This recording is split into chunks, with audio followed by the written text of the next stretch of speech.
இன்றே டவுன்லோட் செய்து உங்கள் ஃபேவரட் ஷோக்களை என்ஜாய் பண்ணுங்க. என்ன மாப்ள திடீர்னு செங்கல்பட்டு கிளம்பிட்டீங்க, அதுவும் 3 பேரும்? மாமா, எனக்கு தெரிஞ்சவங்க ஒருத்தவங்களோட மேரேஜ் மாமா, அவசியமாக வரணும்னு சொல்லிட்டாங்க. அதான் போயிட்டு வந்துடலான்னு கிளம்புறோம். உனக்கு தெரிஞ்சவங்களோட மேரேஜா? அதுக்கு எதுக்கு சுவாத்தியெல்லாம் கூட்டிட்டு போனோம்? நானும் ரேவதி மட்டும்தான் போகலான்னு நினச்சோம் மாமா. சுவாதி நானும் கூட வரேன்னு சொன்னா, அதான் அவளையும் கூட்டிட்டு போகிறோம். இது என்ன கூத்தா இருக்கு? வயசு பொண்ணை இப்படி கண்ட இடத்துக்குலாம் கூட்டிட்டு போவீங்களா? அதுவும் அக்கா இல்லாத டைம்ல? இதெல்லாம் எனக்கு சுத்தமா பிடிக்கல மாமா. சுவாதி இந்த மாதிரி அனுப்புறதெல்லாம் சரியில்லை. அவ என்ன தனியாவா போறா?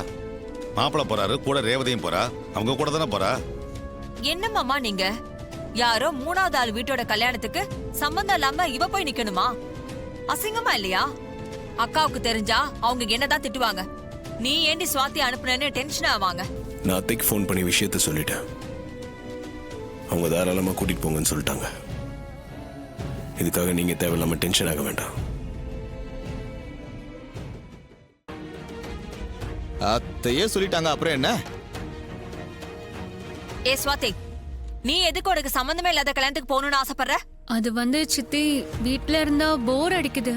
அதான் ஒரு சேஞ்சுக்கு செங்கல்பட்டு வரைக்கும் இவங்க கூட போயிட்டு வரலான்னு தோணுச்சு.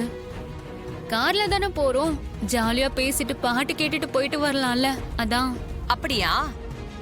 எனக்கு கூட தான் இந்த வீட்லயே இருக்கிறதுக்கு போர் அடிக்குது. நானும் உங்க கூட கிளம்பி வரட்டுமா?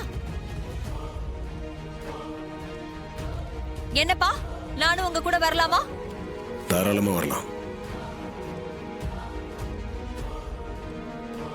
சுவாதி, போய் உன் சித்தியோட திங்ஸ் எல்லாம் எடுத்து வை. அவங்களும் நம்ம கூட வரட்டும். இரு இரு, அதெல்லாம் ஒண்ணு வேணாம். நான் சும்மா பேச்சுக்கு தான் சொன்னேன். நான்லாம் எங்கேயும் வரல. என்னது வரலையா?